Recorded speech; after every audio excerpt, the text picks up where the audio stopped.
Hey YouTube, I'm Nicolette Amarillas. I'm a strength coach and a posture and movement specialist. I'm excited to go over the standing barbell overhead press with you today.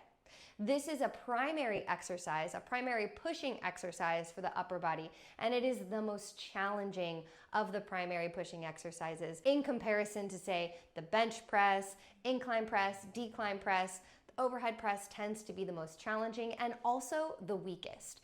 There's a lot of elements to this. I want to go over form and technique, but also the muscles that we're using, things that often happen when we're under fatigue and how to fix that so that you leave this video feeling super confident in your ability to do this lift and also get stronger doing it. Let's dive in. Everything you learn today can be either used on tonal or at the gym. The cueing and the tips are pretty much identical. So please watch this even if you're someone who doesn't use tonal.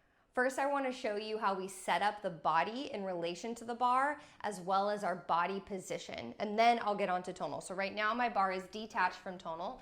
If you are around your barbell and you want to practice with me, this would be a great time. So let's talk about hand position on the bar first. So for me, my pinkies are pretty much right at the line, same with the standard barbell. And when I bring that bar up, what I'm looking for is a vertical forearm. So I want my wrist right over my elbow. I don't want my wrist outside of my elbow, and I don't want it inside of my elbow. So whatever, you can look in the mirror, and whatever position your hand needs to be in order for your wrist to be right over your elbow, that's where we want to be. Now, range of motion wise, so where you begin and end the movement is different for everyone. I have a lot of shoulder mobility, so I can get pretty low while still keeping my elbows right under my wrist. See that?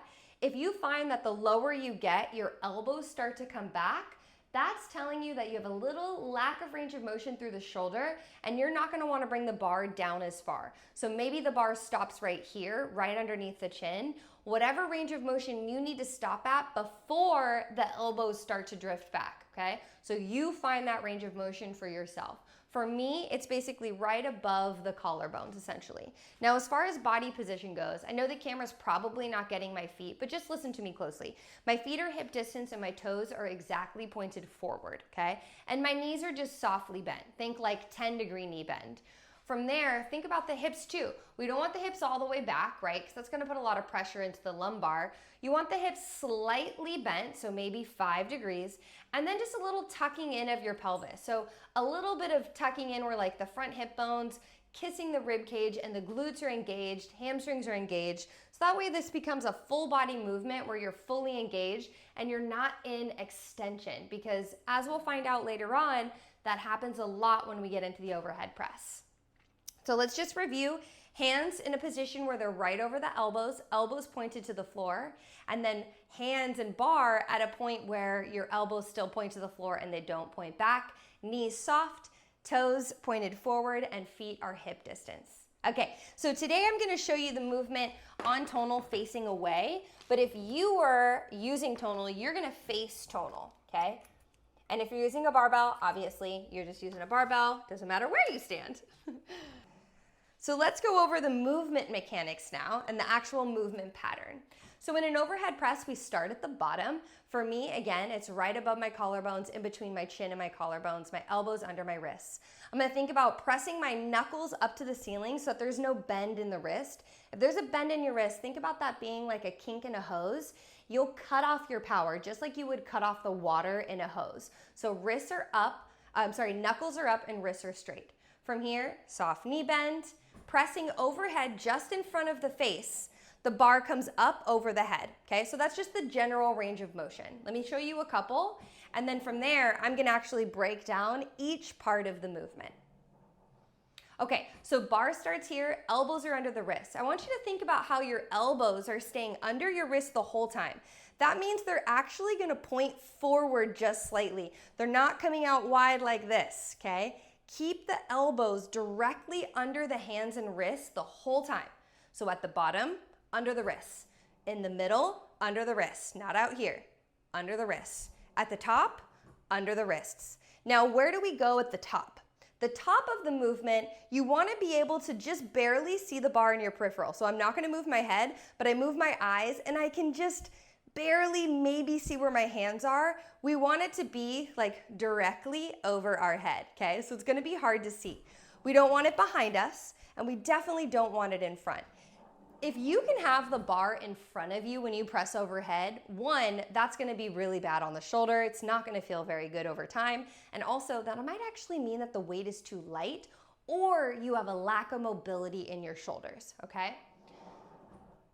So we're back at the bottom of the movement, knuckles are up, elbows are pointed forward slightly as you press up, and then as you come down, imagine it being like a lat pull down. Engage the lats, squeeze the back muscles together that cover the shoulder blades to stabilize the bar. Press up and then engage like you're pulling the bar down, engaging the lats and opening up the chest. Finally, let's talk about the rib cage because this happens a lot. Now, when we press up overhead, if you have any lack of shoulder mobility, what's gonna happen is your spine is gonna make up for that. So let me show you without the bar. If you have a lack of mobility to be able to press up overhead, but your body wants to get that bar overhead, it's gonna do whatever it can to help you get the bar overhead.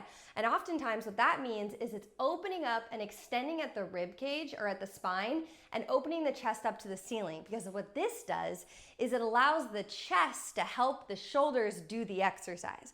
But this is not a chest exercise, this is a shoulder exercise, so we don't want that to happen. So what we need to think about is drawing the rib cage in. So think about each side of your rib cage drawing in toward one another, engaging like they're trying to kiss. Engaging here. Staying drawn in, not letting your collarbones lift, okay? Your collarbones are gonna have like angled up to where like the wall meets the ceiling, but that's it, not any higher. So staying engaged here, drawing in. As you press up overhead, extend the elbows, keeping the shoulders down away from the ears, and don't let the rib cage do this. It's gonna be really hard. If you can't press overhead with the weight that you're currently at, without that happening, the weight is too heavy.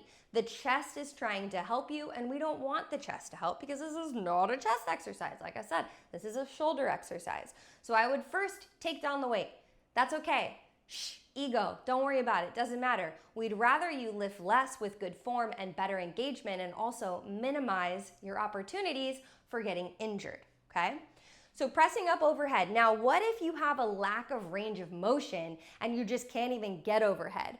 What I would recommend is pulling it back, maybe removing the barbell overhead press, and instead trying dumbbells either in a pronated or even a neutral grip position where your arms and shoulders are a little freer to move in a range of motion that's comfortable, okay?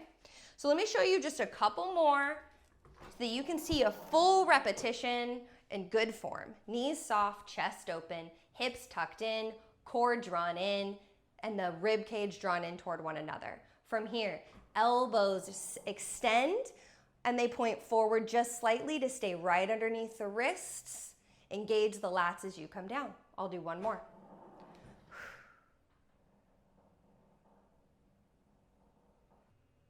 That's the overhead press. Yeah, it's a lot. There's a lot to it, especially if you want to execute it with strength and with the proper form and technique. So if this is an exercise that's been challenging for you in the past, or a movement that you haven't been able to strengthen like other movements like the bench press, this shows you why that might be the case. There's a lot of elements to it. If you have any additional questions, please comment below. I'm here to help. I'm Nicolette Amarillas, and I can't wait to see you back here soon.